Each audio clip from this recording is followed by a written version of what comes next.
the 13th of December, 11:01, right here in Los Angeles on the West Coast, 2:01 on the East Coast, up and down the Eastern Seaboard, and it is corresponding times in other time zones. I am your pal Hal Rudnick, right here with you on Backchannel. I'm excited to be here with you.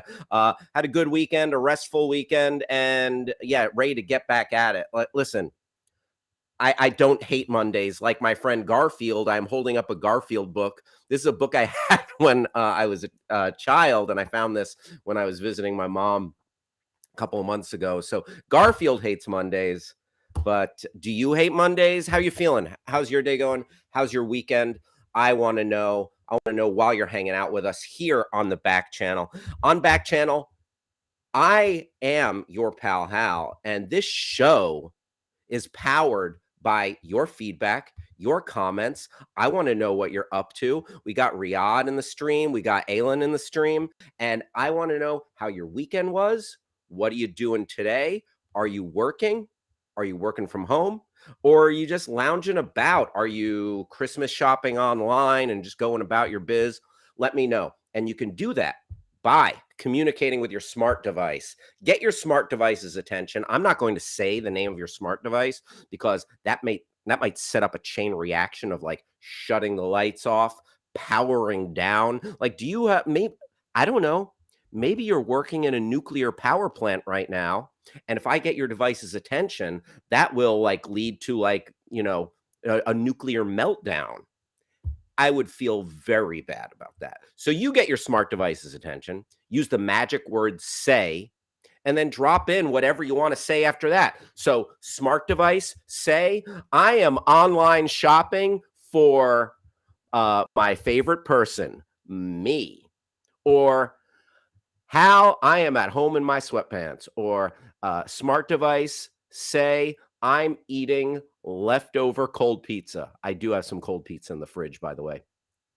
Or you can chit chat with us at backchannel.tv. Go to backchannel.tv. I want to know what you're up to. I want to know how it's going. And please feel free to chime in regards to any of the topics that we're going to be going over today. And what are we going to be doing today? We're going to be talking about a little news. We're going to stuff, some pop culture, some trending topics, and then always some goofs, some gags, definitely some sillies, some funnies, and a little bit of nonsense thrown in there as well. So thank you. And every once in a while, I might also eat a piece of this little baby orange, this Tangelo that I have next to me. Don't want to get scurvy. Got to keep the vitamin C up. You know what? It would be a bad show if like in the middle of the show, it's like, oh, great, I got scurvy, like an old-timey pirate.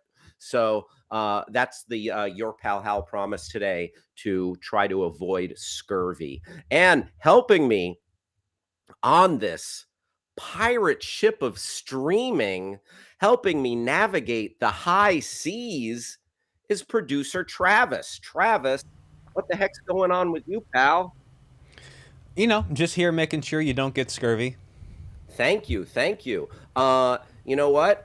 If it's the Your Pal Hal show, I guess I'm the captain. Are you the first mate? I would be honored to be Is that considered the first analogy? mate. Is that analogy acceptable? I think I haven't I'm been on many boats. I got to be honest. okay. My sister lives on a boat. Whoa, that's cool.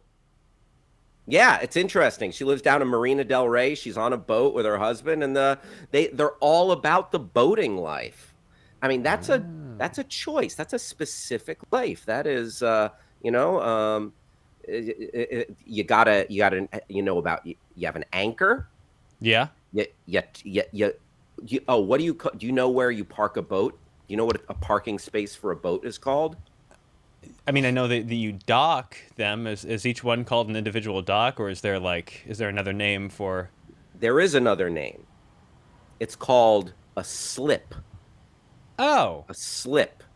Just like okay. something that a piece of clothing that someone might wear under a dress. A Yeah, slip. a slip. Uh, yeah. You All park right. your boat in a slip. That is those are the nautical fun facts for the day with your pal Hal. Travis, how was your weekend on a scale of 1 to 10? Go. Ooh, I'd say a solid 7, and Ooh, I don't not mind that. bad. Yeah. Not bad. You know what? Like that, all things considered, way better. Like, you could have said a 4, a Yeah. 3, a 7. I'll take that. Give me any highlights, lowlights, medium lights of this is Travis Reeves, our super producer. How was his weekend? My weekend, the highlights were I got a lot of stuff done. I had a big boy pile of work, and slowly but surely, every day A of the 2 days. productive weekend. Yes, a low light was Very probably nice. running out of deodorant and not making it to the store until then. So I'm not smelly because hygiene is basically number one, Paramount. paramount. Paramount So what I've been hygiene. doing By the is, way, welcome to Chris in Florida who just joined the stream. Great to have you with us here on your pal Hal show on Backchannel. So yeah, Travis, you're not gonna catch Travis riding dirty, no, you'd never, literally. never. Yeah, so that's a Wait, challenge so that did you I'm. get the deodorant? Oh, right. So I'm not sure if I'm the only one that's done this. I gotta imagine not. But when this sounds like I'm being cheap. I'm just being lazy. I can go to CVS anytime. I just haven't. Sure. But I'm out of deodorant in like the roll-up stick, and I use the kind that's sort of like the white, like whatever it's called, just like the not the gel one. The cake. The cake. Yeah, I put cake on myself. So there's some that's like in the thing that Yeah, pushes the it. stick. Yeah, there's like Yeah. there's like the little grid at the bottom that pushes the thing up. Yes, So and for you the twist it, and you past twist it, and it rises. Yeah. so for the past 2 days, I've just been kind of pushing out those things a square at a time and rubbing it between my hands like I was using like a hair paste and just kind of going up in there and Oh, applying it sure. the Yeah, no, old-fashioned I know way. what you're saying because it gets on the bottom, like once you've gotten it to the maximum of how far it'll go up. Yeah. Yeah, then there's still stuff on there, so Yeah. you're scooping out that goodness, rubbing it on your hands, and rubbing it under the pit. Yep. That's a very graphic image for an early Monday morning. I'm sorry to that we really did a deep dive into Travis. Oh yeah. This I reek this of one Old morning. Spice Fiji all over. Old Spice Fiji. See, Yeah. let me ask you. This is an important deodorant question, and everybody listening, I wonder if you've had this same thought or conversation with yourself. Do you use a deodorant or deodorant antiperspirant? Oh. I myself use the combination. Gotcha. See, Yeah. I have ceased using the antiperspirant because supposedly there are, and I don't know if everyone is created differently, but there are aluminums or there are things in the antiperspirant that block your pores. That's why that's why you don't perspire, and it's not good for you. And believe me, it's a real crapshoot out there as to which one is going to be like, okay, I still feel like the deodorant has me covered and I'm not going to like heavily sweat and like start stinking up the joint because nobody Right. wants to stink up the joint. Am I Yeah. right, Travis? No. So Arm & Hammer deodorant, but not antiperspirant, I have found does the trick. I do have an antiperspirant on standby in my bathroom cabinet, Yeah. but Arm & Hammer antiperspirant, I found it does the trick. And I sweat as much as the next guy, but I have found that I am not going around like a stink bug. Thanks to, and again, I got to make this clear to everybody. This is not a paid endorsement, but Arm & Hammer, if you're out there chilling with Backchannel right now and you're listening to this, come aboard the Your Pal Hal show. I will sing the praises of Arm & Hammer, and I will talk mad crap about Old Spice. Fair I- enough. Right guard, you know what? Right guard, more like wrong guard. Boom! How do you like that zinger? I will zing your competition and sing your praises, Arm and Hammer. If you will, I will swing the hammer on your behalf. Your pal Hal begs for a sponsor. Please. Travis, I'll give you just 1111, make a wish. It's All right. 1111, make a wish, everybody. Don't tell anyone what the wish is, otherwise it may not come true. I made my wish. Likewise. Made my wish. So, yeah, if you wish on a birthday cake when you're blowing out the candles, if you wish on a shooting star, my mom's in the house. Mom's in the house. Hi, Mom. Good to see you, my mom. Always enjoy her hanging out right here on Backchannel with us. And a shooting star, a wish in a fountain. Do not tell anyone. Otherwise, international wish rules dictate your wish will not come true if you tell anyone. Keep that a secret in your heart of hearts. Just a couple of things about my weekend. Oh, my fantasy football teams. Ooh. Crapped the bed. Oh no. Soiled the bed. Oh no. Time to throw out the sheets because it is. Oh yeah, my quarterback got hurt in the first quarter. So you Lamar had Jackson Lamar, of the Baltimore Ravens. Yeah, he dinged up his ankle, and I wish the guy well. But what about my fantasy squad? That's the most important thing. Yeah. Sadly. That was a bummer. As far as my fantasy team, I may not be making the playoffs. So it looks like I have to go see if there's any mathematical way you gotta that go I'm get still alive. Get the gang in the locker room and see if you can fire them up for next week. I got to give my fake team with like my Dungeons and Dragons for sports fans. I got to rally my team together and give them a big old pep talk. Listen, our backs are against the wall. I know that you don't care that I invested a very small amount of money in this fantasy league. And I am going also for pride. But what about me? I need to give a very self-centered locker room speech to my fantasy sports guys.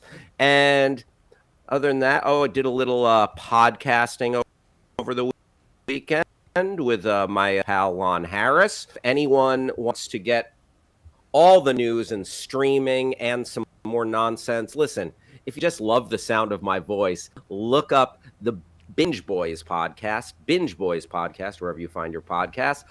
Also produced by producer Travis. Hello. I had a great time listening to that. Thanks, over the weekend. Travis. That was a good one. Oh, thanks, man. And then also, as opposed to many other mediocre ones that we crank out there. Yeah, that was a standout. And then additionally, I watched Succession last night. Are you on the Succession train? I forget if we've talked about this. I'm not on the Succession train. However, I am not one to shy away from spoilers. So if you want to start talking Succession, I will just react. Yeah, I don't know if I want to give all the spoilers because maybe people haven't watched it yet. Right. What is up, Onetta, joining us from Missouri? Glad to have you here, hanging out with your pal Hal. And just for everybody's info, I would love for you to communicate with us. Let us know how your Christmas shopping is going. Let us know what you're up to today. Are you working from home or just kicking it, just chilling, maxing and relaxing with us?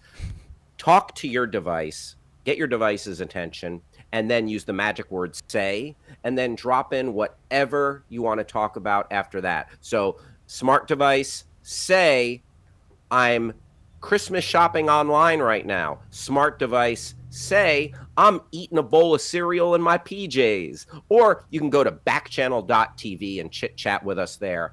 So yeah, Succession, I think it was the season finale. It was so good. Like the ending scene, like I was like, whoa, what? And really engrossed. And it had you guessing up to the last minute. And they stuck the landing. They did the damn thing on Succession. Fantastic. So Absolutely. If you're not watching Succession, I don't know if it's everybody's cup of tea, but it's a big conversation about it on Twitter and on social media right now, and it's worth it. One of the best shows on TV, one of the best shows of the last several years. Oops. And oh, hello, Travis. Sorry about Always that. good. Listen, the world needs more Travis. That's so.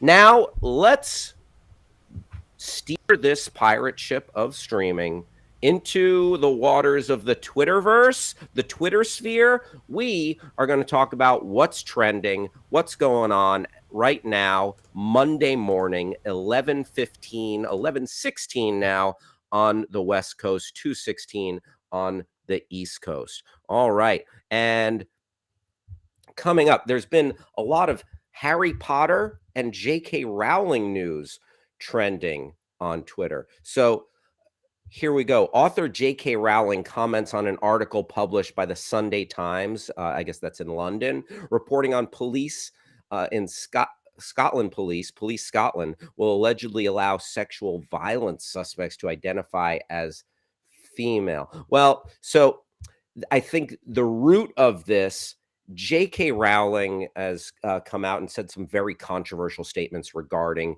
trans people and the trans community. She does not support the people who identify as trans. She's spoken about that, and she has more comments on this. So similar to the Dave Chappelle trans stuff, the J.K. Rowling trans stuff, I feel like J.K. Rowling and Dave Chappelle, beloved geniuses in their fields who are really choosing to fight these battles that are not doing them any favors. Like J.K. Rowling, it's these statements, and Dave Chappelle with his, I think Dave Chappelle's hilarious, but his stuff about trans people, I don't know. This is just one guy's opinion. It's not smart, funny, or doing him any favors. And I wish these folks would just maybe apologize, but at the very least, steer the pirate ship out of these waters. I'm going to, by the way, I'm going to start saying everyone is on a pirate ship because I like that analogy. But yeah, J.K. Rowling, it's just a bummer she's wading back into that conversation. And yeah, not necessary. But also trending this morning on Twitter is dumb. So there's actual sports Potter news. I enjoy the wizarding world of Harry Potter. Listen, I will drink the butterbeer. I will Kate joined the stream. Hello, Kate. I enjoy going to the wizarding world. Fantastic Beasts: The Secrets of Dumbledore trailer released. Okay, so the trailer for The Secrets of Dumbledore, the latest installment in the Fantastic Beasts series, is released December 13th. Eddie Redmayne, Jude Law, Catherine Waterston, and Mads Mikkelsen star in the movie. That is due to hit theaters in April. So I watched all the Harry Potter films, and I love the Potter films, but I've not really waded into the Fantastic Beasts world. Travis, have you gotten into? Have you watched the Harry Potter films? Have you watched the Fantastic Beasts films? I have not. I read the books, saw some of the movies, and just kind of left it at that. And I haven't honestly even heard much about these films. I don't know if they're any good or what the consensus is. Mixed. It's a real mixed bag, Travis. Yeah. It's yeah. So I feel like people went in initially expecting, oh, just more Harry Potter, and yeah, it's just kind of Harry Potter light. Huh. So is Jude Law young Dumbledore? Yes. I'm almost positive that's the case. And so I guess it came out later that Dumbledore is gay. I wonder, Right. does Jude Law get to have any relationships in this movie?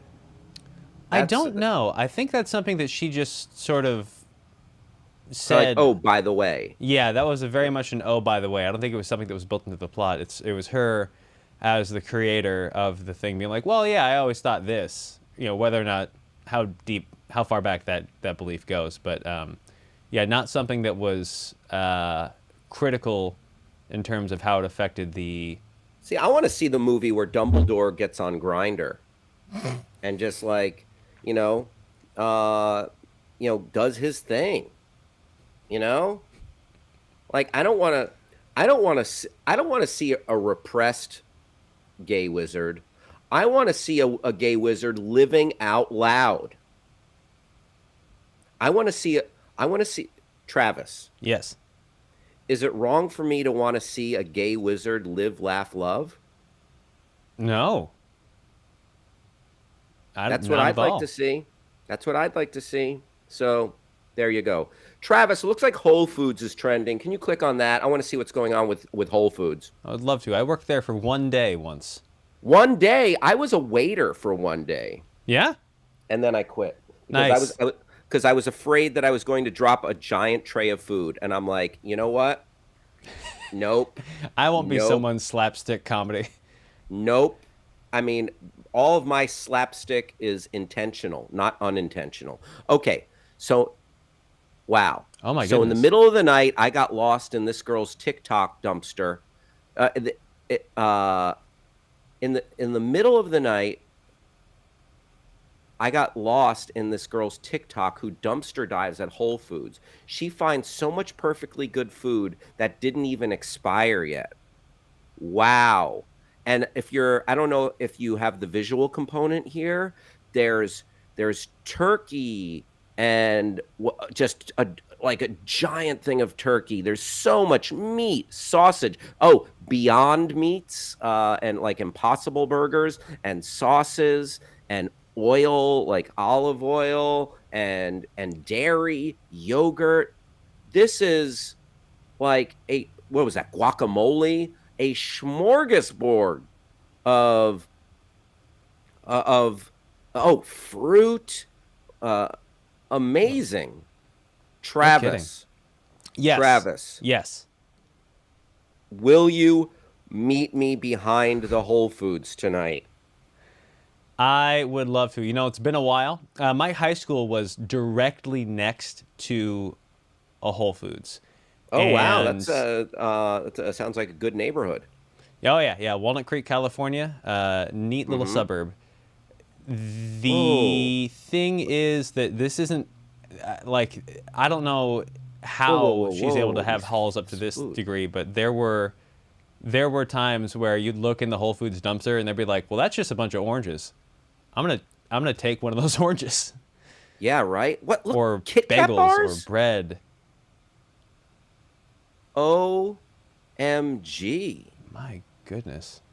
That like just boxes of Wheat Thins and Chips Ahoy cookies. Is this still Whole Foods? Is this the same? What is that? No, this What? this looks like a different, an entirely separate grocery store, and that's Oh my. yeah, that's crazy. I worked at Trader Joe's for a time, and I think everything that they donated. But I know a lot of department stores and grocery stores just trash stuff. Bottles of mouthwash and dish liquid, and I am just beside myself. I am And flabbergasted. this is a TikTok under the name of at dumpster diving freegan. Damn. Yeah, Our pal Bruce Leroy is in the house. what is up? Bruce is loose. Good to see you, Bruce. Bruce asks a very important question, and I love that Bruce comes in here and asks the tough questions. What kind of monster throws away a Kit Kat? Someone who hates being happy. Yes, I mean that is just horrific, just Yeah, this horrific. is Kit Kats are meant to be eaten and shared. Break me off a piece of that Kit Kat bar. So yeah, Whole Foods. Uh, We need to rectify the situation. We need to we need to dumpster dive. My wife is not going to like it, but listen, next time I'm going to tell her I'm going to the store, and then I'm going to put on like my little version of a hazmat suit, which I've accumulated over the course of the pandemic, gloves, maybe some goggles, and a mask, and I'm going to get up in that dumpster behind Whole Foods, the Trader Joe's, and especially these high-end supermarkets like Whole Foods, or here in Los Angeles, you have Bristol Farms, and you have what's the very fancy one? Erewhon? Erewhon, yes, the Yeah. Erewhon market. It's like The if Whole Foods jumped up its own butt. Yeah, pretty much. The Erewhon market, like like if you want to see snooty people, if you want to see beautiful people, if you want to see beautiful snooty people, which at the end of the day, does that make them ugly after all on the inside, folks? Yeah, we're getting really philosophical here. But yeah, if you want to see like, some true LA one of a kind folks, go to Erewhon. Listen, but I'm not gonna lie, I used to Erewhon salad bar, no joke. Oh yeah. I am a salad bar guy. Like especially in the before times. Now I'm not super like running to grab the same set of tongs that people Right. have been holding. But yeah, the Whole Food, the Erewhon salad bar was no joke. Also, they had a sushi bar there that was really, really good, and they'd give out samples, and then I'd get in trouble for trying to take too many samples. Again with the food waste. Yeah. Yeah. Travis, let me ask you this: did you ever go to a supermarket that had bulk food items, and just like, be like, oh, is anybody looking? Oh, let's see. I just want to try one. I'm a concerned shopper who wants to dip into the bulk food bin. Not only that, Yes. I played a game after working at a grocery store and which was a Trader Joe's, which is a little bit of a different story. But after seeing sort of the ins and outs, and also I used to do sampling events at grocery stores. I'd work for a promo company that would send me out with a bag of whatever, and and that's where I kind of learned how little any given person is paying attention at a grocery store. So I played this game called Everything is Bananas, in which I would go to the bulk food bin and I would essentially make a trail mix. Just no real concern for how much or anything of what. I would just kind of shovel things into this sack. And it'd be, a couple of pounds of this. Sure. And maybe some other fruit or vegetables or whatever. And then when I got to the self-checkout, I would just weigh everything as if it were bananas. Oh. And not once. No, actually once. Only once someone was like, that's not bananas. And I was like, I'm sorry, I don't know what I'm doing. And then they helped me out. There you go. You throw yourself on the mercy of the court, plead ignorance. Yeah. That's a good call in life. If you get caught, plead ignorance, throw yourself on the mercy of the court. But at least you were paying some money there, Travis. Yeah. I would go mostly when I was in college. I haven't done this in like, good 20 years. And just open the bin and just eat some stuff and then walk away. Yeah. That's called, is that stealing? I mean, stealing, sampling. Is the statute of limitations expired? Am I going to get a knock on the door? Yeah. Well, much like the food in that trash can. Yes. I would suspect not. I would suspect not. What, that the statute of limitations is or isn't? Yes, the cops are on their way. No, that's okay. Good to know. All right, Yeah. I will be faking my own death and disappearing. Okay, I will be coming. I will be coming. Chiron. I will sampling. Yes, my mother calls it sampling. Very good. Thank you for that evolved perspective, Mother.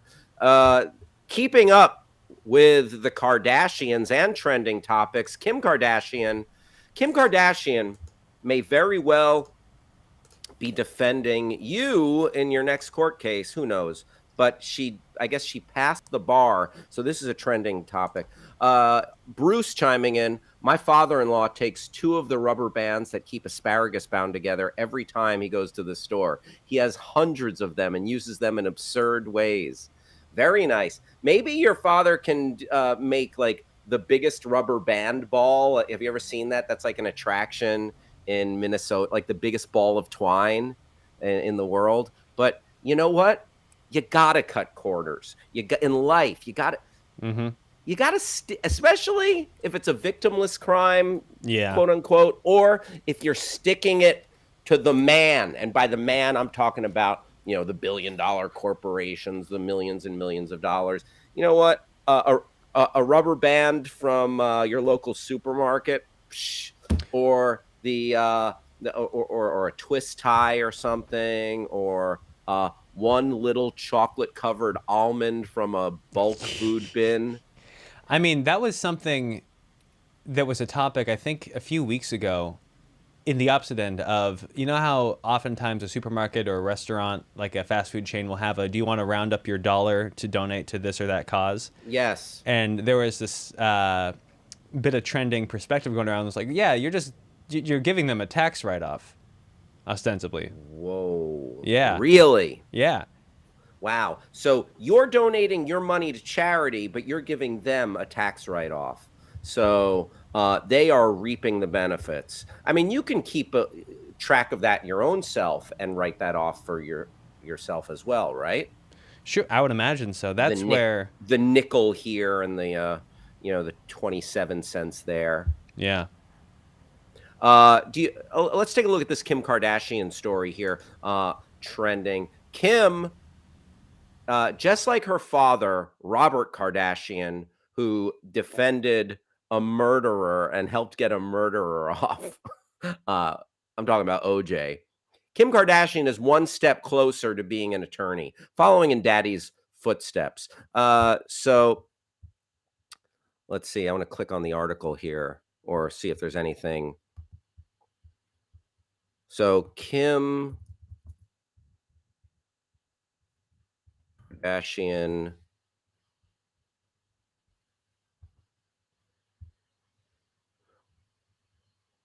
The star passes the baby bar exam after failing 3 times. There you go. The 41-year-old, there she is in a dress slash spandex leotard, always fashion forward.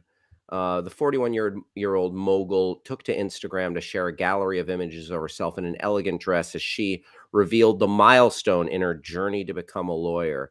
So, on her behalf, she has spoken up about criminal justice and egregious sentencing and the prison system. And she did use her platform to try to speak and made a little bit of a headway with former President Trump going in and having some high profile, controversial, convicted prisoners who were wrongfully convicted or had some extenuating circumstances, having their sentences reduced, lessened, etc. So she says, he would have been my biggest cheerleader. Kim gave a sweet tribute to her late father. There you go. Yeah, the tweet from Kim, she says, OMFGGGGGG. I passed the baby bar exam. Looking in the mirror, I am really proud of the woman looking back today in the reflection. And if you look at those pictures, just everyone like snapping photos of her in those. Yeah, like look, you could see the flashes. Like, come in and take a picture of me, and because I want to look in the mirror, figuratively and literally. The woman looking back at me today. You know what? Listen, you do. I wonder, is she really like, is she taking the bar exam on the level? Like, is she learning everything? And listen, I just ask because stars get special treatment. Stars have people do things for them. Stars have personal shoppers and people who and maids and butlers and hire the best. So I wonder, she probably has, you know who knows, Alan Dershowitz and F. Lee Bailey. F. Lee Bailey, I think, passed away. But the like top lawyers come over and just drill her with these facts until she gets them. And like, I can't imagine her sitting down and just like reading a book with a highlighter and being like, oh my goodness, memorizing this stuff. Like the amount of tutoring, etc. And that's what being a billionaire does for you. You live life by different rules, but by whatever metric she passed, and there you go. You may Kim Kardashian Esquire, Kim Kardashian and Associates, attorneys at law. That'd be funny if Kim Kardashian passed the bar exam, became a lawyer, and oh, there she is with that blue train. Look at that blue train. What a dress. Uh, hey, Travis. Hey, Travis. Hey, Travis. Yeah. Uh, Kim Kardashian's got that blue train. What do you think of the caboose on that blue train? Oh. All right, get out of here, Travis. You don't have to answer that. Bruce says the baby bar only covers 3 topics: contracts, torts, and criminal law. It is for the first-year law students. She still has to take the regular bar. Bruce coming in with litigation, lawyer, bar exam facts. Thank you, Bruce. Bruce has information on deck. Yeah, my mom says she must have plenty of help. Yeah, I hear you. So Kim Kardashian, OMG, I passed the baby bar. Looking in the mirror. Okay, so here's a statement from Kim Kardashian. I'm going to read it in my Kim Kardashian voice. Looking in the mirror, I'm really proud of the woman looking back today in the reflection.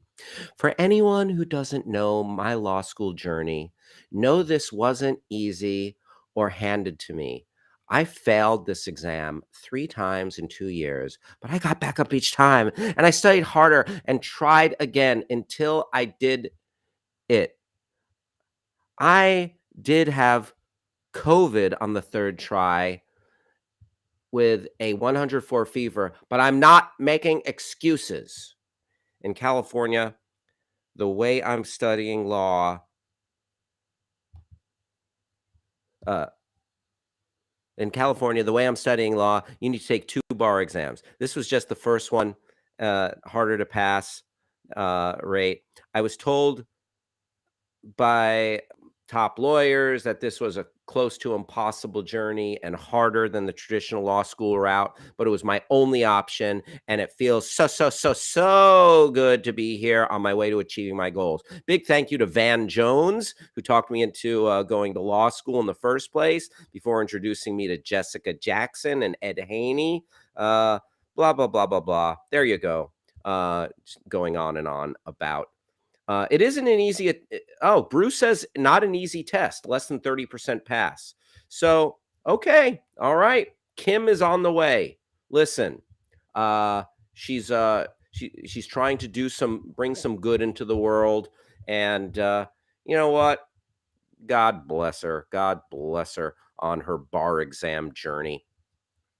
And God bless you for being on this journey with your pal Hal. Thank you for hanging out right here on Backchannel. It's 11:40 a.m. on the West Coast. It is 2:40 p.m. on the East Coast. Going to be here till 4 p.m. on the East Coast. Going to be here till 1 p.m. on the West Coast. And I would love for you to participate in the show. You can participate by getting your smart device's attention, using the magic word "say," and then dropping whatever information you have after you want to say after that. So smart device, say, I'd like to see Kylie Jenner become a lawyer. Or smart device, say, I am not keeping up with the Kardashians. Or like our friends Bruce, Deborah Rudnick, and everybody else hanging out, you can go to backchannel.tv and chat with us there. Backchannel.tv. And please join the conversation. Let us know what you're up to. Let us know what's going on in your part of the world. Also trending, Elon Musk. When is he not? Listen, here's a question. When are Kim Kardashian and Elon Musk not trending? So Elon Musk, though, it was announced the Time Magazine 2021 Person of the Year. Time Magazine editors announced Elon Musk as their Person of the Year on December 13th for an annual issue that profiles a person, a group, an idea, or an object that, for better or worse, has done the most to influence the events of this year. Singer Olivia Rodrigo was named 2021 Entertainer of the Year, while gymnast Simone Biles clinched 2021 Athlete of the Year. So when it says for an annual issue that profiles a person, uh, um, object, could there be can an object be person of the year? I'm not quite sure what the, but yeah, I remember a few years ago, it's probably like 15 years ago when YouTube first started up. Some of you may be watching us on YouTube. Great. Thank you for being here. There was the person of the year. It was just a mirror on the cover, and the person of the year was you, what they said, because we really took the power into our own hands. And yeah, in oh my goodness, there's a cover from looks like The Simpsons, Homer holding a nuclear rod. Oh, Homer, what a goof. In Rod we trust. So and so let's see who else. Was there a short list of who the person of the year was? Who was in contention? Olivia Rodrigo, entertainer of the year, and impressive for her because she's a very young person, and really her song "Driver's License" and her debut album kind of set the world on fire there. And Simone Biles, Simone Biles. The thing about Simone Biles, excuse me, she she crushed at the previous Olympics from what was it, 2016, 2018? I don't even know. It all runs together for me Olympics wise. But this year she had a less than stellar athletic performance at the Olympics, but she was very forthright in her stand about mental health and about what the women of the gymnastics team went through and her journey. There she is. There's Simone Biles, and just a brave woman in standing up for what she believes. And it's so important because I mean, when you talk about victims and their journeys, and it used to get swept under the rug. She was part of a huge abuse scandal with the U.S. Gymnastics and Larry Nasser, a horrific situation. I went to Penn State, and I was there while Jerry Sandusky was a football coach, and I saw Penn State in the aftermath turn their back on victims. So what she is doing and the stand she takes, it transcends sports. It is bigger, and it's an important statement what she did. And she was like, yeah, I got the trophies aside, and the medals and everything. That doesn't matter. You know what matters right now? Standing up for what you believe and mental health. And that's huge. And so absolutely applaud that. Uh, and who else might have been in contention for that athlete of the year? Simone Biles, maybe Tom Brady. Tom Brady was named, I think, Sports Illustrated Sportsman of the Year. And that's he's just a freaking specimen. What is he, 45 years old, and went to a brand new team, and people are like, oh yeah, he's probably washed. Brady's probably washed up, and just wins the Super Bowl again on a brand new squad. So I think he'd be right there. But yeah, I can't argue with Simone Biles because what she did transcends sports. Stacy in the house. Hello, hello. What is up, Stacy? Glad to have you here. Stacy, how was your weekend? I hope things are good down there in the big old state of Texas. And here's a tweet from Time Magazine. Elon Musk made his money differently than most billionaires. Instead of a bunch of clever, safe investments, he made just a few spectacularly risky ones. The sum total of those bets made him the world's richest person this year. Uh, there you go. So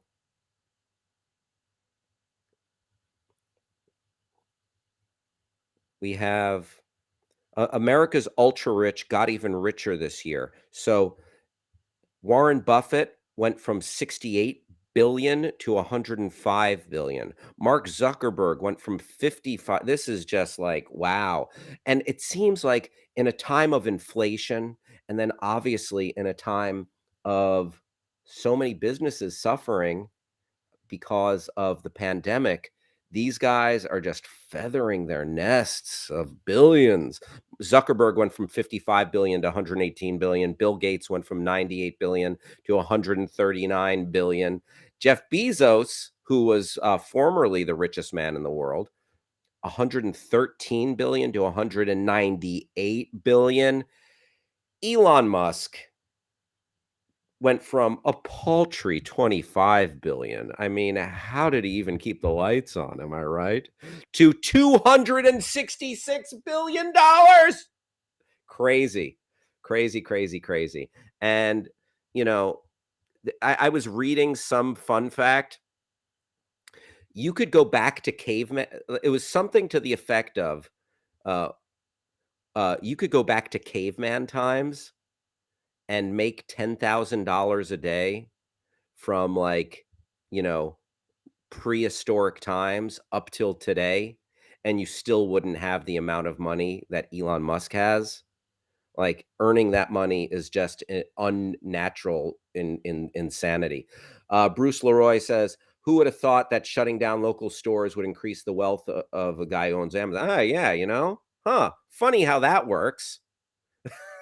I mean, yeah, the pandemic was a boom time for Jeff Bezos. And here's the thing. My wife and I, we put money in his pocket. It's convenient. Like my mom who's hanging out with us, she like I want to help her out, so I'll go on Amazon and send her things all the time just because it during a pandemic, you don't want to go to a store, especially if you're a senior. So helping out my mom. So, yep, there you go. So I think by that rationale, we're saying Jeff Bezos caused the pandemic and did it by design.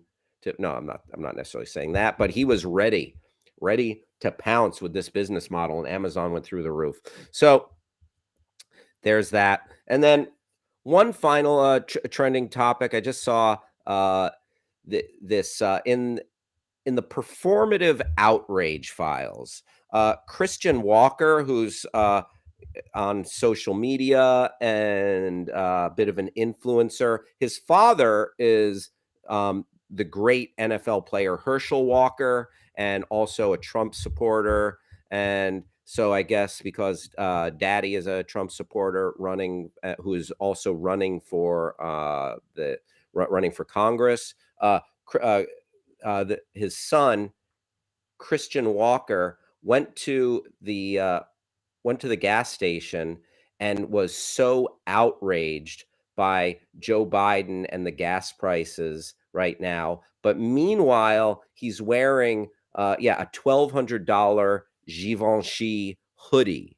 So there's a little bit of a disconnect. Like the optics on that are not great, and being from a wealthy family and a wealthy person, uh, railing about the common man, the little guy can't afford gas while you're wearing your $1,200 hoodie. Like not $1,200. This hoodie, by the way, I am not I am not contradicting myself. I am not. I am not using any double speak here.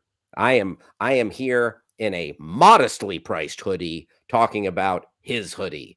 Uh, so yeah, this is kind of performative outrage. Like, doing just, if you're really outraged or you're fighting for people, great.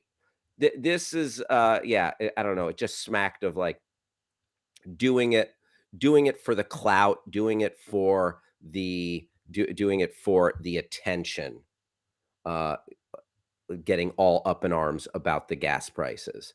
So it's kind of like performative wokeness, if you know about that. Like, yeah, caring about uh, groups who are underrepresented, or groups who have less than or in a detrimental situation, great. Doing it to raise your clout or your stock, oh, yeah, kind of not cool, kind of gross. So this is what, like, just for social media, the you know railing on about the gas prices, performative outrage. But that's the world of social media. You got some cool stuff on social media, you got gross stuff on social media, you got weird stuff, and everything in between. So there you go. That's a look at some of the trending topics, and we're going to stay on and in the Twitterverse. You know what? We're in the midst of the holiday season, and who is busier on or just as busy as Santa Claus himself during these holidays? Who is just as busy as Santa Claus and the elves? Well, the U.S. Postal Service, of course. And right now, we are going to take a deep dive. We're doing a Twitter account deep dive into the Twitter account for the U.S. Postal Service. Let's see what the heck is going on. Also, Travis, if you note, there's a USPS help Twitter handle there. After we look at some of the U.S. Postal Service, let's see if there's any USPS help, anything interesting there. So we might circle over to that to see if there are any cool. I want to see people complaining about stuff. Oh, first off, by the way, Stacy said gas prices even in our town are outrageous. Also, ooh, you spent the weekend with your aunt racing. Oh, your aunt Tracy. I think. So shout out to Tracy and Stacy. Yeah, gas prices, they are a little high. I am very thankful though that I get to work from home right here in the home office talking to y'all, so I get to save a couple of bucks on gas. Thank goodness for that. You know what? Thank goodness for the small things, everybody. All right, so we are going into the U.S. Postal Service deep dive. This is the official Twitter account of the United States Postal Service, managed by the social media staff at USPS HQ. Ooh, the social media staff. I wonder, like, if there are any, and I wonder if they're trying to create any U.S. Postal Service influencers on the social media staff, like showing off like they're cool. Oh, just got a new pair of gray shorts, bah, bah, bah. Or like, oh, we tricked out our mail truck. Look out. Uh-oh. Okay, let's keep going. Let's see some of these tweets. Delivering for America. U.S. Postal Service reports stable service performance as the busiest mailing and shipping week approaches. Yes, they are in the trenches. Also, the U.S. Postal Service came into that much more into the national spotlight during the election. And here's just a quick a quick note to people who think the election was there was anything fraudulent or any kind of any kind of stealing or anything during the election. Pull yourself together. Okay. uh, I'm sad that I have to say this to anybody. No proof of anything like that. And then also, it was a huge accomplishment that we were able to pull off a clearly fair election during a pandemic, okay? Rather than saying, that, like, like Trump, rather than lying about it, Like he should have been congratulating all the Americans that came together to pull off an election during a pandemic. So, oh, don't get me started. Don't get me started on that, folks. Okay. You know what? Mike Lindell, the My Pillow guy, buzz off. You know what? Take a long walk off a short pier. Sorry. I'm really getting fired up now. Okay. Oh, we got a very lovely Asian themed stamp here. I wrote about my grandmother, Xian Xing Wu, a pioneering nuclear physicist who is on a 2021 USPS stamp. And if you can't see the stamp, it's real. It's a beautiful stamp, and it's kind of got like it's culturally it's like a bridge. I think we have like America and we have Asian influence on the stamp, and this woman.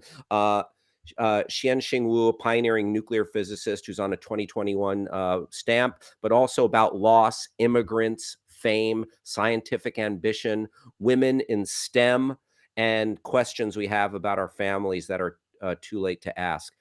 So this woman wrote about her grandmother, who was celebrated on the stamp, and a very lovely stamp, a nice tribute there from the United States Postal Service. I used to collect. I used to like when there was a new stamp, and there's the article in the Washington Post. I used to like because there used to be like cool stamps like baseball players. I'm a big baseball fan, so I like the classic baseballs. But then Muppets, Star Wars characters.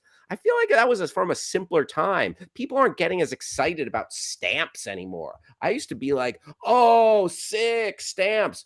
My wife and I got a little bit jazzed about stamps when we were putting stamps on our wedding invitations, and we were sending like the hard copy wedding invitations out to people, and it's like, ooh, well, let's get some cool stamps to put on there. So folks, don't forget the fun we could have with stamps. By the way, Travis, cue the Chiron.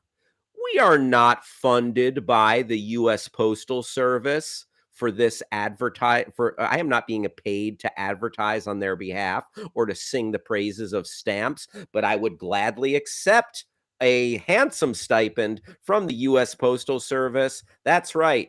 US Postal Service. If you'd like to advertise right here on the Your Pal Hal show, I will crap all over DHL, uh, uh, the UPS, FedEx. Oh, I will say, you know what? The FedEx guy, opened up my package, tried on my clothes, didn't like them, and just left the whole thing on my front lawn.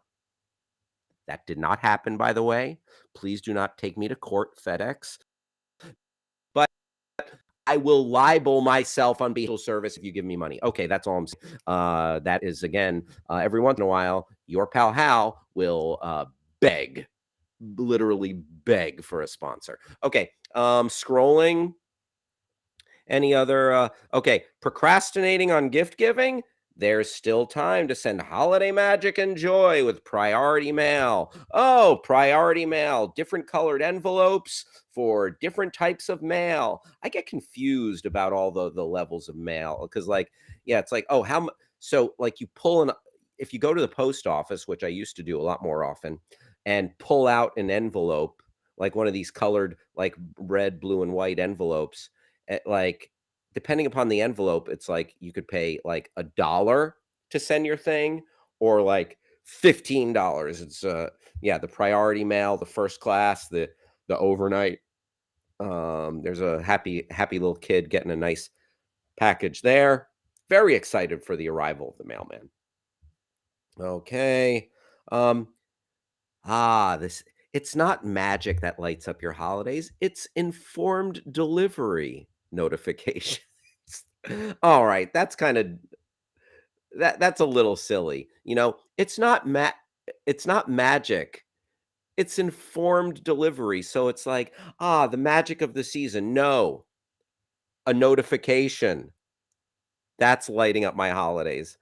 All right. I'm like, take your foot off the gas there a little bit, USPS. Okay. Santa can't bring the holiday joy to children across the country alone. Operation Santa is a result of the generosity and kindness of Americans. Tune into our latest episode where our hosts discuss the magic behind this beloved tradition. Okay, so this is news to me. There's a post office podcast. Travis, can you come in here for a second? What the hell do you think they talk about in the post office podcast? Yeah, so I was out on the route today, delivering some junk mail, and I got bitten by another freaking dog. No! Oh, you bet I did. But I brought my bear spray with me, and I sprayed that little mutt. Like, what is it? This program depends entirely on the collective generosity. All right, so this is like a good thing, but Travis, have you ever listened to the post office podcast? No, I've heard of Inside Baseball, but this is Inside Postal. Yeah. Oh, there you go. There you go. That works. I'm with you on that. All right, thank you. Yes.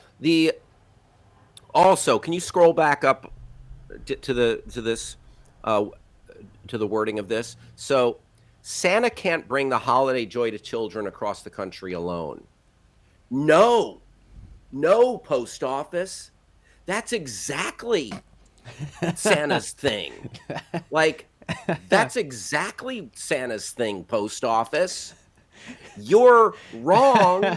And if any children out there are seeing this, like, you are destroying the Santa myth for them. Like, this is, even though I'm a Jew, this is a pro Santa Claus show.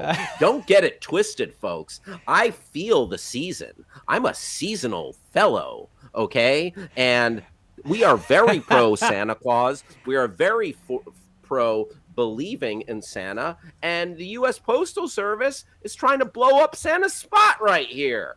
I'm imagining Santa having a podcast sort of akin to like a Pat McAfee or Joe Rogan, where he's like, and then on Twitter I see the post office is telling me I can't do my job. What's that? That's a bunch of crap. What's that all about? Right? You know what? Hey, post office. You know what? Tell it to D's chestnuts. I'm Santa. That's the whole bit. Yeah, right? Your Santa sounds a lot like Hank Hill, by the way. Yeah, I've been watching a lot of King of the Hill. I've been doing a lot of nice. Around the house. Oh, I mean, great show. Yeah. From Mike Judge. Love some King of the Hill. Let me ask you this. King of the Hill or Futurama? King of the Hill or Futurama? Oh, no. It's not even this or that time. I know. King of the Hill or Futurama? Oh, my goodness. I will say, look, I love Futurama. I think it did so much good for animation and entertainment. Also, is just like a real underdog story in terms of how it got canceled and rebooted. That said, King of the Hill is way more evergreen than I ever thought it would be. Gotcha. Like, it's so still relatable, and as the times change and culture changes, the characters just sort of, you can identify them with so many different it's great. It's just great. I hear where you're coming from, and I'm also I got to go King of the Hill all day with that one. I like Futurama, but I never really got into it where I'm like, oh, I'm just gonna jump into this random Futurama episode. Whereas King of the Hill, on the reg, I will just be flipping around. I'm like, oh, I mean, you could do a lot worse than just sticking with a King of the Hill episode. For my money, Futurama has funnier joke. Like, that has more home run, just out of control one-liner jokes, because that's the Simpsons brains. And whereas King of the Hill is more altogether funny, entertaining. I have a question. Yeah. Did you ever catch Mike Judge's Tales from the Tour Bus series? No. Oh my goodness. It's right up my alley because I'm a music guy. Yes. He has 2 seasons where he interviews musicians from a specific genre. So the first season is all these country musicians, and he tells the story of this person's life by interviewing either them or if they've passed, like their family, and gets all these insane stories. And the second season is funk, which is great.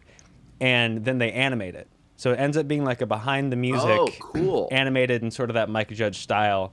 Yeah. And just as a quick aside, there's in the second season, you can find this clip on YouTube. They're interviewing Parliament Funkadelic, or he is, and Yes. George George Clinton. Clinton and the gang. Exactly, George Bootsy Clinton is telling Collins. the story of how they were on their tour bus Mm-hmm. on on illicit drugs, Yes. LSD, mushrooms. Yeah. acid, the whole like driving through Mm-hmm. the woods, when all of a sudden their bus was attacked by like ghouls and creatures, and they were freaking out, and they were convinced that they had taken some bad drugs.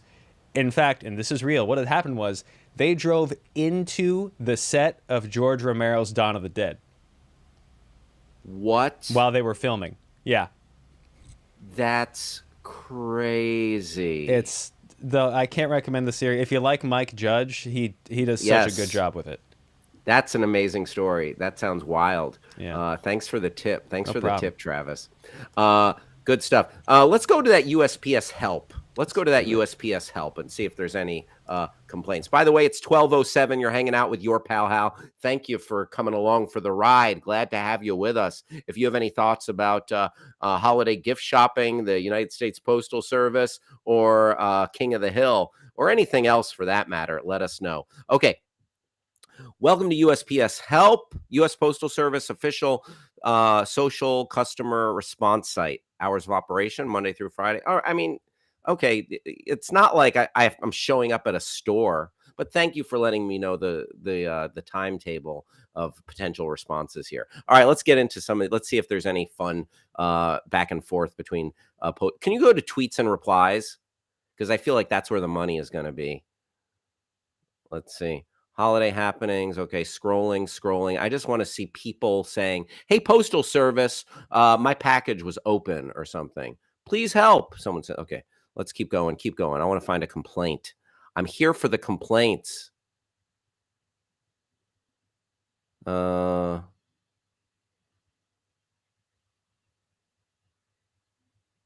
let's go back to tweets and replies. Tweets and replies. All right. Yeah. What's Phil Schwartz have to say? USPS help packaged. Okay. There's the serial number on his package. For some reason, you sent it from New York to Albany. Uh, it finally made it to my post office this morning, and now you sent it to Wantagh. Is there any chance I ever get this package? Oh, Phil Schwartz. What's going on with your package, Phil? Provide the delivery address of this bag full of mail so I can contact that station. Uh, okay, the delivery. All right. Oh, Phil. You know what? Oh, this is very recent. We are watching it in real time. So Phil Schwartz is talking. Listen, we are the only people besides the U.S. Postal Service and Phil that care about this interaction right now. But you are getting it in real time. This is the dirt, right? We got our finger on the pulse of USPS help right now. Is this bag full of mail still there? All right. We don't know. We don't know. Phil Schwartz, wishing you best of luck on your journey to get that mail back. All right. Let's see if there's any more like this, Travis. Good. That was a good find. This is in the moment right now. The real stuff in the trenches. Lost mail. Katie, what's Katie saying? Travis? DHL, my package says it was tendered to a delivery service on 12/4, but USPS tracking says they haven't received it. Where's my package? Okay, so DHL is getting roped into this. I'm sorry your item was delayed, but it was shipped with DHL Express or DHL Commerce. Okay, and then e-commerce. Okay. Oh, Katie. As your package was sent with our sister company, DHL Parcel E-commerce, you can contact. Oh my God, Katie, listen, my heart goes out to you, Katie. Let's go. Can you click on Katie's Twitter? Katie, she, her, hers, feminist, BLM, liberal, suicide helpline. Oh, it seems like a good person. Katie seems like a solid lady. You got the suicide helpline in your bio. You're looking out for your fellow human being. You care. Okay, so very nice. Good. Good Lord, Seattle murdered the Texans. So, yep, she's a Seahawks football fan, and yeah, very nice. Okay, there's our friend Katie. If you want to go back to the USPS, um, Actually, funny enough, she's a Texans fan who just knows when it's easier to laugh than cry. oh, there you go. There you go. Katie, sorry about that. And hey, Stacy, down in Texas, do you root for a football team? Cowboys, Houston Texans. I forget if we've talked about this, Stacy. Let us know what team you're rooting for. And but there you go. The USPS in real time, they're dealing with DHL, all of these different delivery package groups. I hope you, whoever you are, get all of your packages delivered safe and sound this holiday season. And I hope that your packages aren't stolen. DHL, my package. Yeah, there you go. Um, you know, sometimes your packages get lost in the mail, and sometimes they get delivered to the wrong address. Uh, Ted Bundy worked for a suicide hotline, says Bruce Leroy. I did not know that. Way to bring down the room. No, I'm kidding. But, Bruce, tell me what you think about this. Ted Bundy, okay, one would think, yeah, an insensitive monster, a literal monster, okay? But on the other end of that suicide hotline, he knows a little bit more about death than some other people. So I wonder if that might have made him a halfway decent suicide hotline operator while still being a literal monster. Just a thought. But that's an interesting fun fact. I thank you for sharing that, Bruce. I appreciate it. Okay, so some of your packages, God forbid, they get lost in the mail. Some might get delivered to a neighbor by accident, and there may be a bad neighbor, maybe a neighbor who you are not very pleased with. So right now we're going to jump into some neighbor nightmares with the Nextdoor app.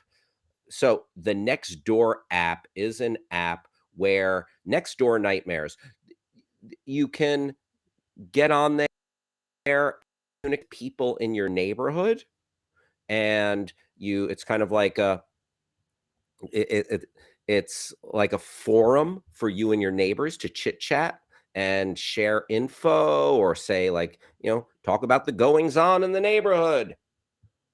We're going to explore some bizarre, weird posts on the Nextdoor app.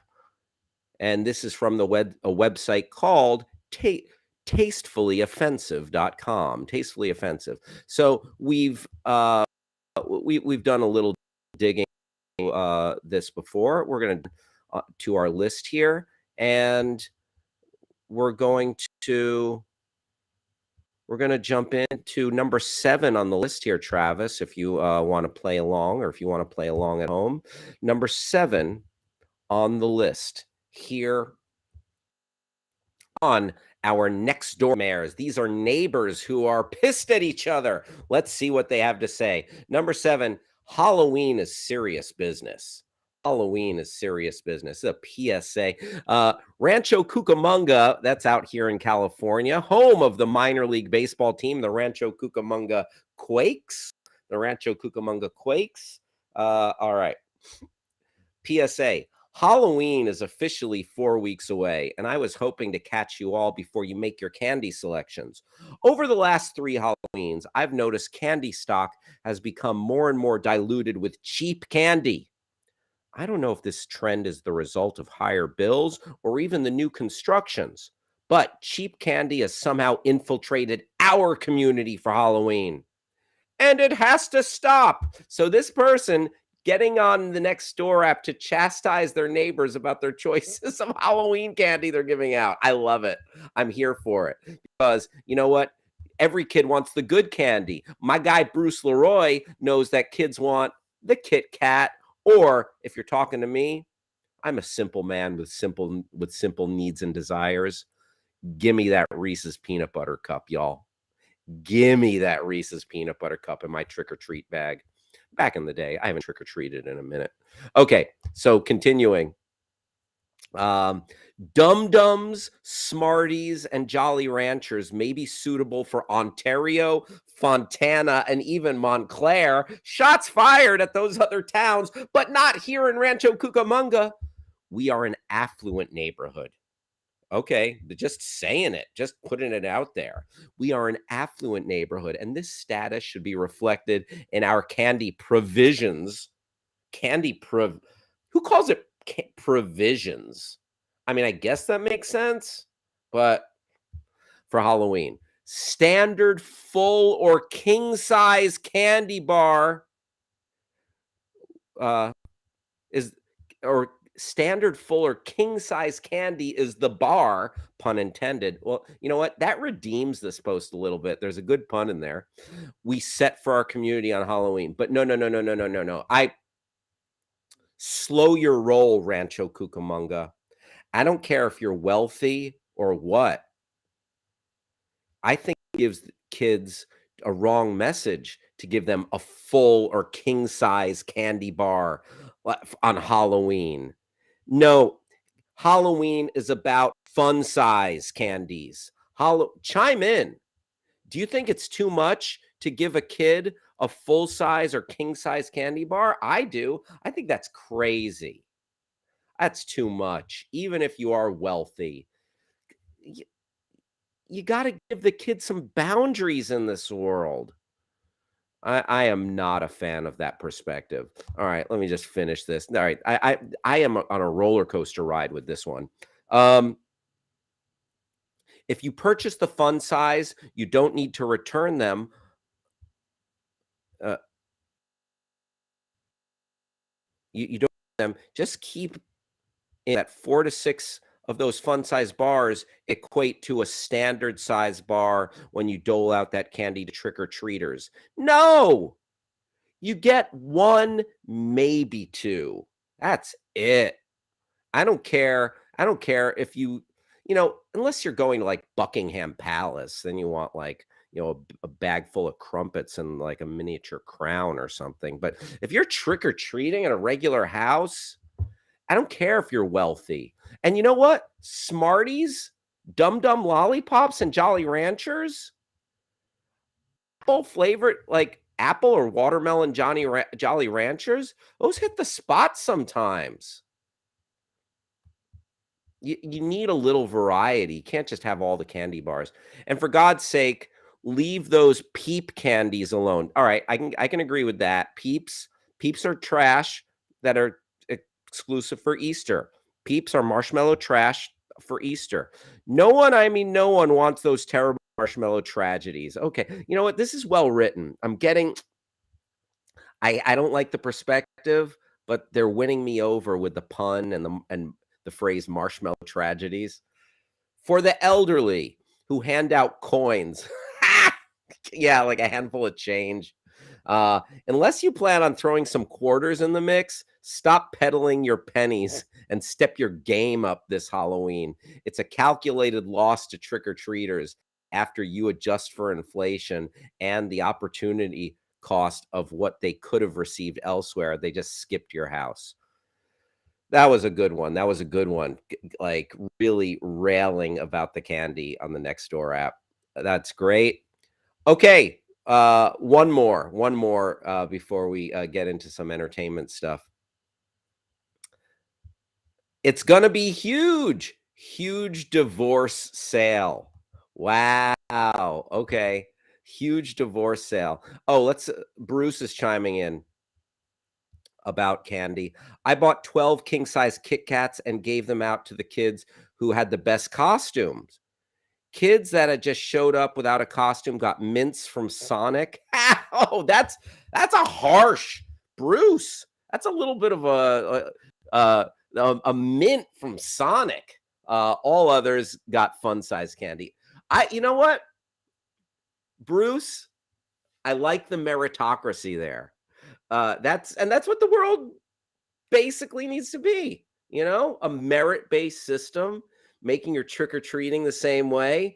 Like if you got a show-stopping costume, that's like, whoa, that's not just Halloween. Like that, like you could take that to San Diego Comic-Con and be in the mix for like serious cosplay.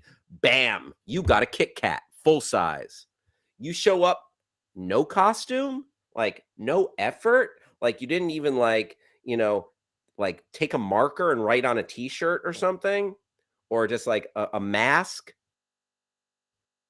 or like just add some kind of, you get the mint from Sonic. Wow.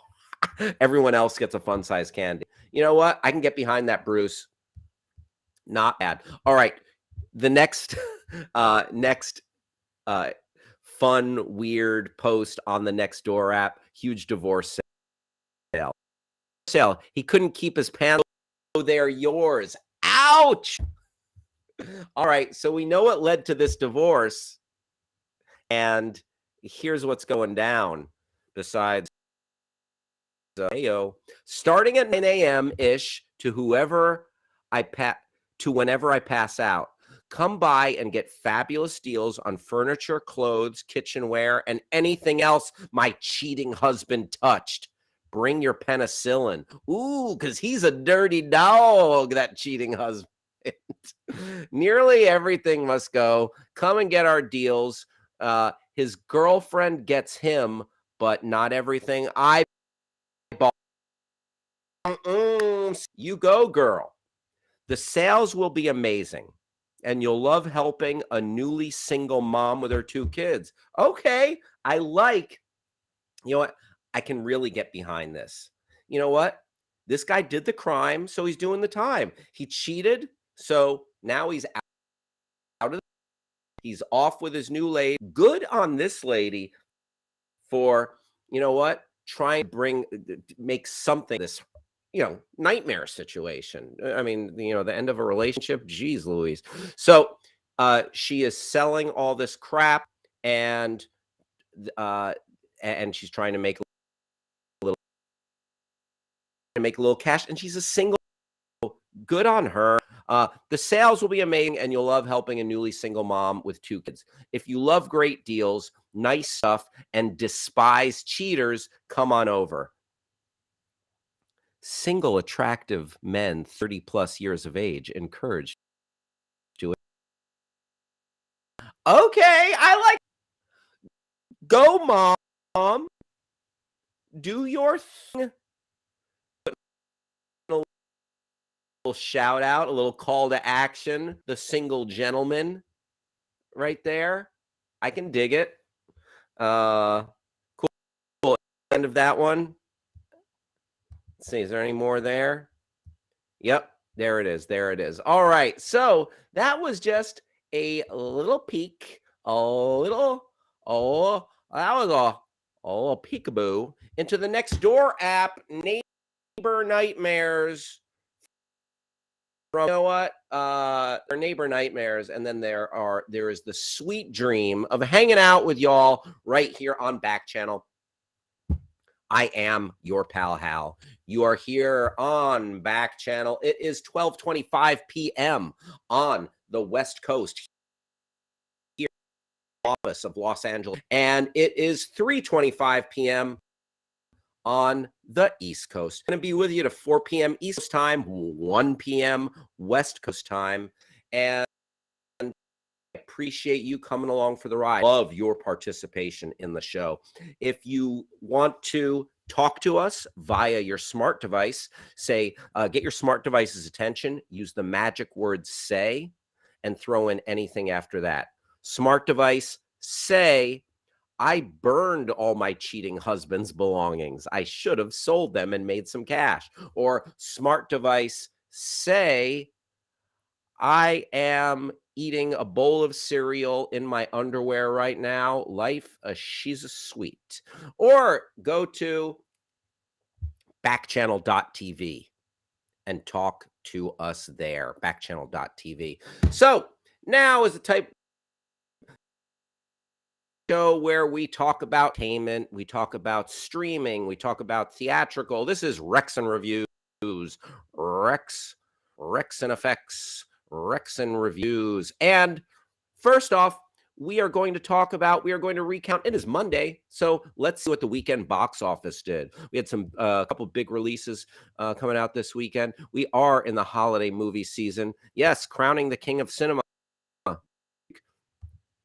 And here's how it broke down. All right. Coming in at number 5 this weekend. Again, this was a bit maligned Marvel movie cinematic universe release.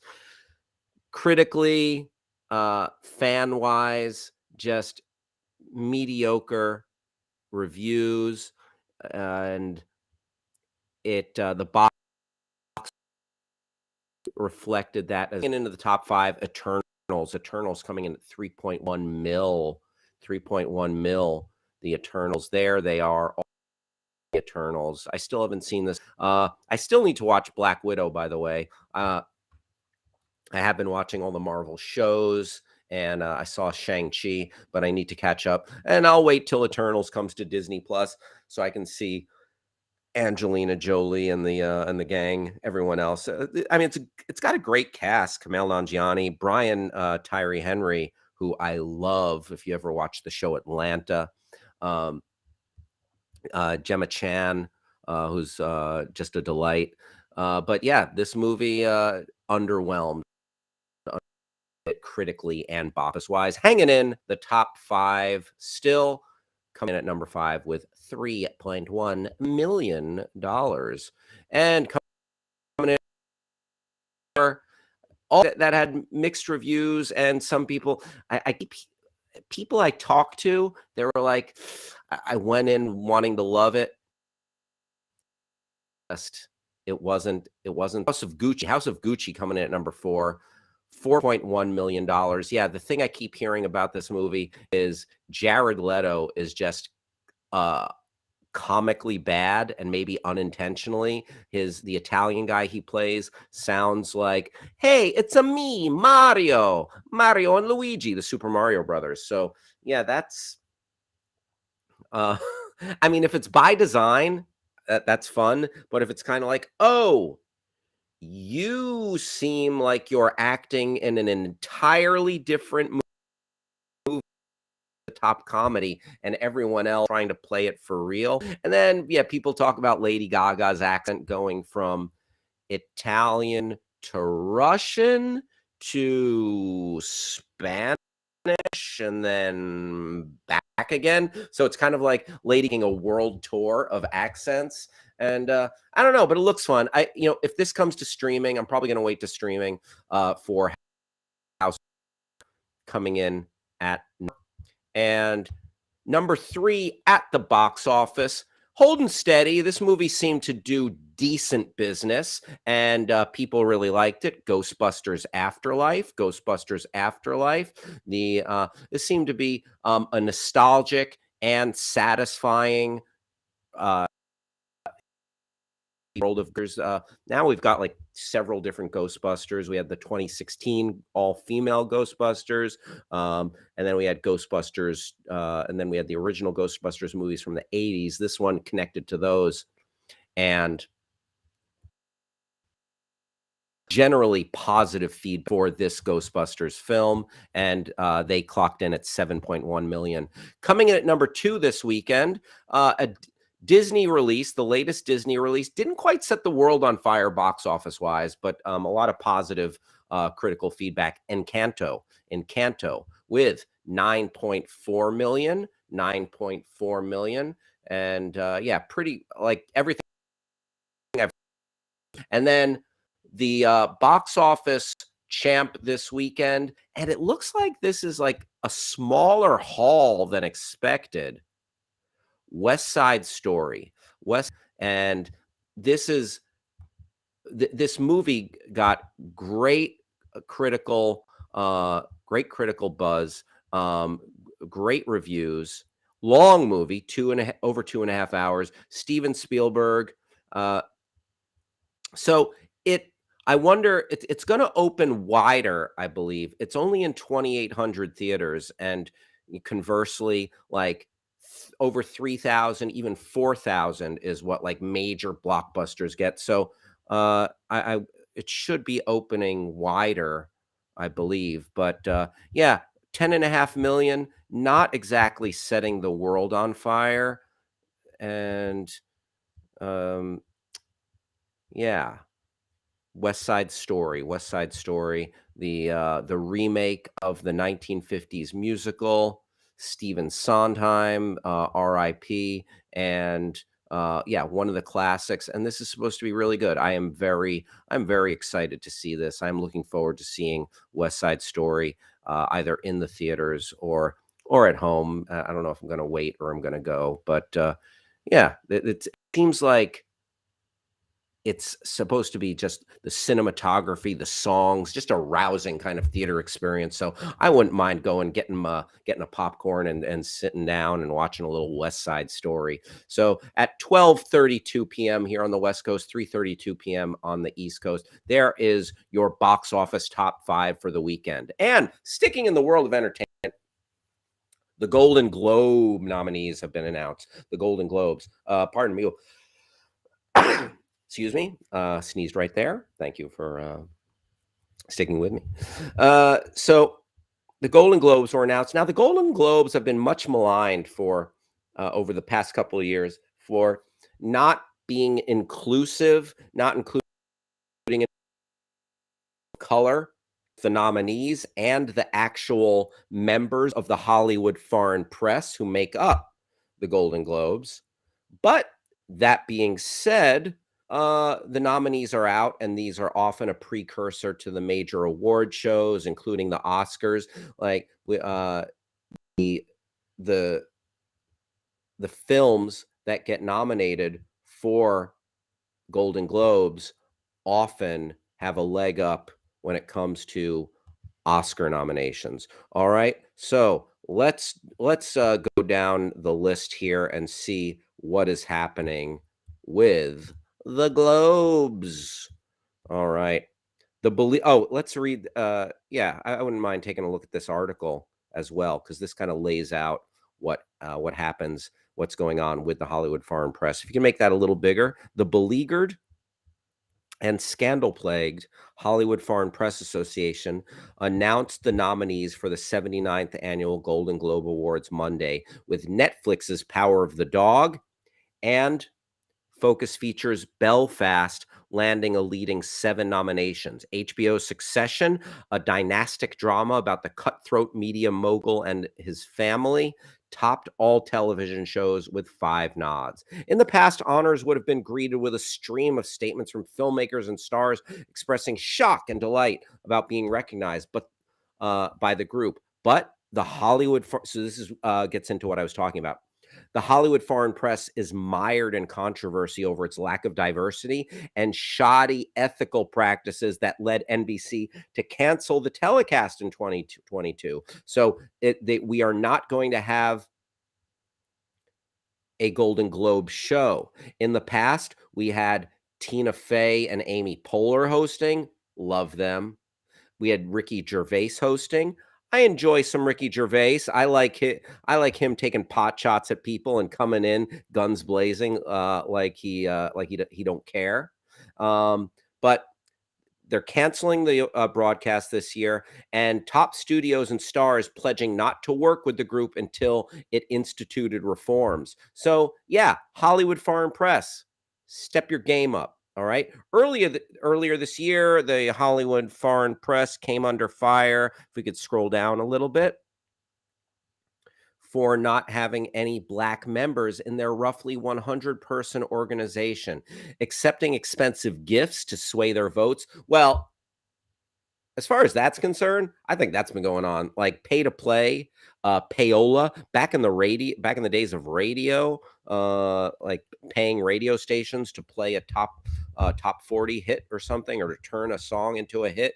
So I mean, I'm not condoning it, but it's kind of the way of the world. But yeah, maybe they've been doing it more than others, accepting expensive gifts to sway their votes, unethical behavior. Since then, the Hollywood Foreign Press has diversified its ranks, revamped its bylaws, banned gifts, restricted paid travel, and blah, blah, blah, blah, blah. Okay. So here we go. They had a live stream with featuring Snoop Dogg reading out the nominations. Everybody loves some Snoop Dogg. He's a pretty cool dude. Okay, a year of change and reflection. All right, let's take a look at the nominees. And the nominees are, okay, Best Television Series, Musical or Comedy. The Great on Hulu. Really enjoy The Great. Nicholas Hoult, Elle Fanning. The Great is a very fun period piece. Goes back to, I believe, the 17th century or maybe the 18th century in Russia with Catherine the Great, played by Elle Fanning. And it's just a fun, weird, quirky look at this period in time. And it's Elle Fanning's performance is great. Nicholas Hoult is also a wonderful comedic actor in this show, and it really chronicles kind of a fun, like more feminist look at what seems to be a male-dominated world of the czars and the royalty in Russia. The Great is wonderful. Hacks with the great Gene Smart nominated. Hacks was a great show, absolutely worth checking out on HBO Max. The Great is on Hulu. Only Murders in the Building on Hulu. Yeah, that's a wonderful show with Steve Martin and Martin Short are crushing it. And then Selena Gomez is also a worthy foil, does a nice job in this show about a murder that takes place in a upscale New York apartment building, and then the quest to solve that murder. Reservation Dogs, which is a story and an earnest comic tale about a bunch of kids living on a reservation, a Native American reservation in Oklahoma. Really well done. And then Ted Lasso, the much beloved Ted Lasso on Apple TV. Those are your best TV series, musical or comedy nominees. Best performance by an actor in a TV series drama. Brian Cox on Succession. Lee Jung-jae, Squid Game, the phenomenon that is Squid Game, the most watched Netflix show of all time. Billy Porter in Pose, Billy Porter and Jeremy Strong, who plays Kendall Roy in Succession, and then Omar Sy on the Netflix show about the super sleuth Lupin. Lupin. There you go. And best performance by an actress in a limited series, anthology series, or motion picture made for television. Jessica Chastain in Scenes from a Marriage. Yes, very overwrought melodramatic emotion in Scenes from a Marriage. Jessica Chastain does a nice job opposite of Oscar Isaac in that show. Cynthia Erivo playing Aretha Franklin in the series Genius, Aretha.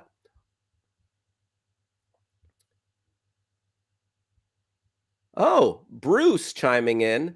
I like your opinion on these shows, Hal. Is there any other place where we could hear your opinion about streaming shows? Bruce, I like what you did there. If you want to hear me talk more and crack jokes and just give my thoughts on streaming, along with one of the most knowledgeable voices on streaming in the biz, Lon Harris, check out Binge Boys wherever you get your podcast. Binge Boys. Yes, there it is. Binge Boys, also coinkadinkly produced by the wonderful producer Travis right here. There he is. All right. Bruce, I salute you, good sir. Back to the actresses. Cynthia Erivo nominated as Aretha Franklin. Elizabeth Olsen for WandaVision. Margaret Qualley for Netflix's Maid. And Kate Winslet for mayor of Easttown. Yo, I gotta go with my gal, Kate Winslet. Kate Winslet, mayor of Easttown. I was a sucker for that show. Really well done show on HBO. You can find it on HBO, HBO Max. Best director motion picture. This is these nominations are kind of like just like all over the place. It's not like TV, then movies. It's TV, movie, TV. Bruce, thumbs up to you. Best director motion picture. Kenneth Branagh, Belfast. This is the sort of an autobiographical take on growing up in Northern Ireland in the 1960s, and you got it's fraught with, you have family drama, and then you have the troubles, the trials and tribulations between England and Northern Ireland, and this is a really well-regarded Kenneth Branagh film. Jane Campion, The Power of the Dog. Talked about this on the latest episode of Binge Boys. The Power of the Dog, just strong, thoughtful movie, and it keeps you on the edge of your seat, and it also is filled with thoughts and messages regarding manhood, masculinity, gender that resonate today, and so damn well acted by Benedict Cumberbatch, Jesse Plemons, and Kirsten Dunst, and Cody Smith McPhee, I think is his name. I probably got that wrong, but really well done. The Power of the Dog. Maggie Gyllenhaal, The Lost Daughter. I'm looking forward to this. This movie looks great. It's got one of my favorite actresses working in the world today, the great Olivia Colman. Olivia Colman can do no wrong, and Dakota Johnson. And this movie looks really, really fascinating, kind of like a psychological dark drama. Steven Spielberg, West Side Story. We were just talking about it. Denis Villeneuve, Dune. Oh, wow. Best director is loaded. You heard it here first. Best director category, loaded, because Dune is beautiful. Like, Dune is a beautiful achievement. West Side Story is really well regarded, and some people are calling it like, wow, Steven Spielberg made a definitive musical. And then Jane Campion's The Power of the Dog is a beautiful film to look at, and so well acted and constructed. So yeah, great stuff there. Loaded. Best performance by an actress in a motion picture musical comedy. Marion Cotillard in a film that I really despised. Annette, not a good nomination there. Love me some Marianne Cotillard. Listen, she's I've enjoyed her in plenty of films, including a couple of Christopher Nolan films. But yeah, Annette ain't it, pal. Alana Haim in Licorice Pizza. Really looking forward to this Paul Thomas Anderson film. Haven't seen it yet. Jennifer Lawrence and Adam McKay's Don't Look Up. Emma Stone in Cruella. Yes, she did a nice job. I don't know if it's award worthy. And then but it's musical comedy, so you're filling out the category there. Rachel Zegler in West Side Story. We were just talking about. Performance by an actor in a motion picture drama. Mahershala Ali in Swan Song. Haven't seen that. Javier Bardem in the new Being the Ricardos. He plays Desi Arnaz. Benedict Cumberbatch, Power of the Dog. Strong, stirring performance. Will Smith, King Richard. Booyah. So good. That might be it for me. That might be it. Denzel Washington, The Tragedy of Macbeth. This is getting a lot of praise. Tragedy of Macbeth. He's starring opposite of Frances McDormand in this film, directed by one of the Coen brothers. You know what? I have a 50-50 shot. I'm just going to say one of the Coen brothers. Best television series drama. Lupin on Netflix. The Morning Show on Apple TV+. Pose, FX. Succession, Netflix. Squid Game, Netflix. Succession, HBO Max. There you go. I got to go Succession on this all day. Succession all day. Not even close. Sorry. Thanks for shopping. Thanks for playing. Give the award to Succession and call it a day. Best performance by an actress in a television series drama. Uzo Aduba in Treatment. Jennifer Aniston, Morning Show. Christine Baranski. I love Christine Baranski. She's been around for a while. She always does good work in The Good Fight. Elizabeth Moss, Handmaid's Tale. Michaela Jai Rodriguez in Pose. There you go. Best performance by an actor, limited series, anthology series, or motion picture made for television. Paul Bettany, WandaVision. Oscar Isaac, Scenes from a Marriage. Michael Keaton in Dope Sick. Ewan McGregor in Halston. Tahar Rahim in The Serpent. Oh boy, this is a good one. This is close.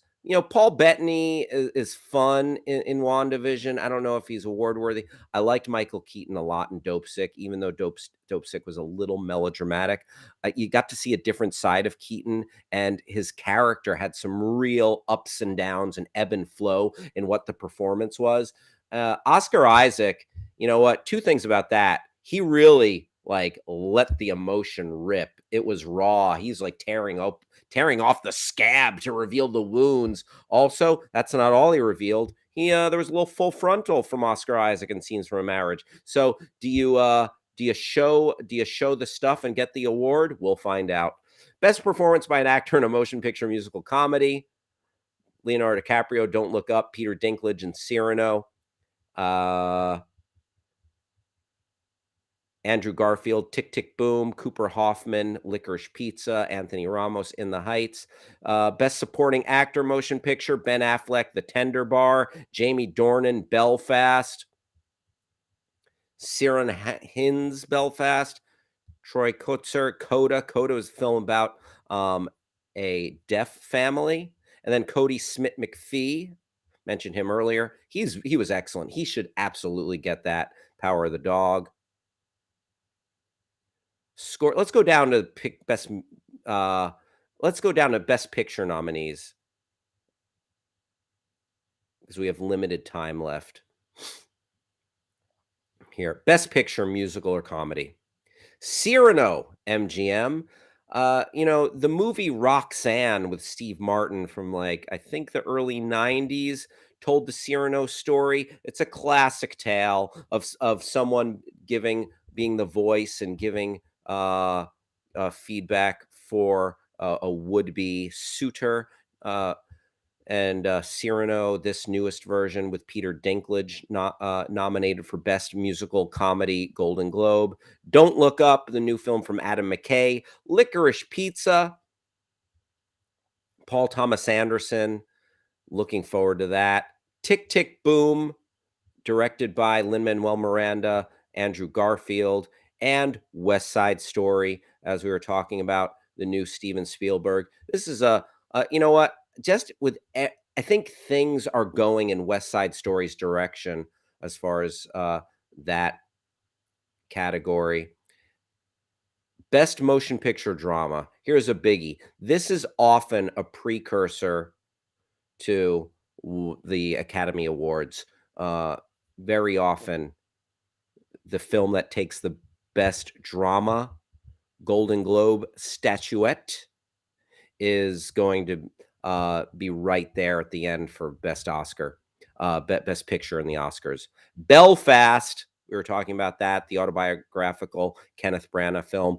Coda, the film about the deaf family starring Marlee Matlin, among others. Dune, loved Dune. King Richard, very well done. A little bit by the numbers, but really well done. And Will Smith's performance in King Richard, singularly excellent. And The Power of the Dog, which is on Netflix right now. King Richard, available on HBO Max, worth watching. The Power of the Dog on Netflix. It's a slow burn, but very much worth it. One of the great films of the year.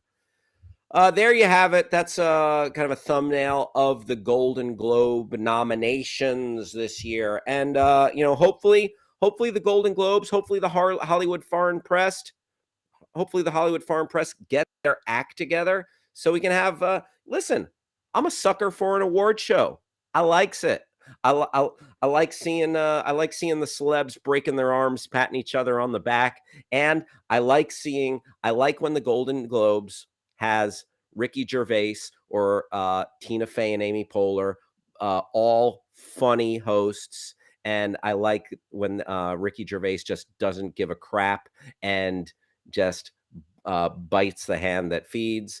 And there you go. That is some Golden Globe news. And now we are going to dispense with our newser segment here, Travis, FYI. And we're going to dispense news, not doing it. You're seeing it in real time. And we're going to go right into this or that. Travis, if you could bring up, there we go, aka the Sophie's Choice. Travis said the Sophie's Choice is a bad idea to call a segment that. I say, but that's what it is. We're giving people Sophie's Choices. So I'm going to present two things.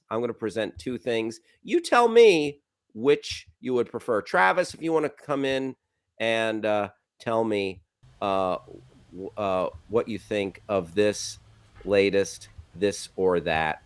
And it's a simple question.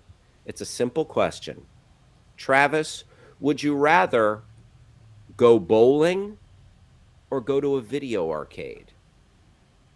Would you rather go bowling or go to a video arcade? And if you're hanging out with us listening, feel free to chime in. I see we got John in the stream, Thomas from New Mexico.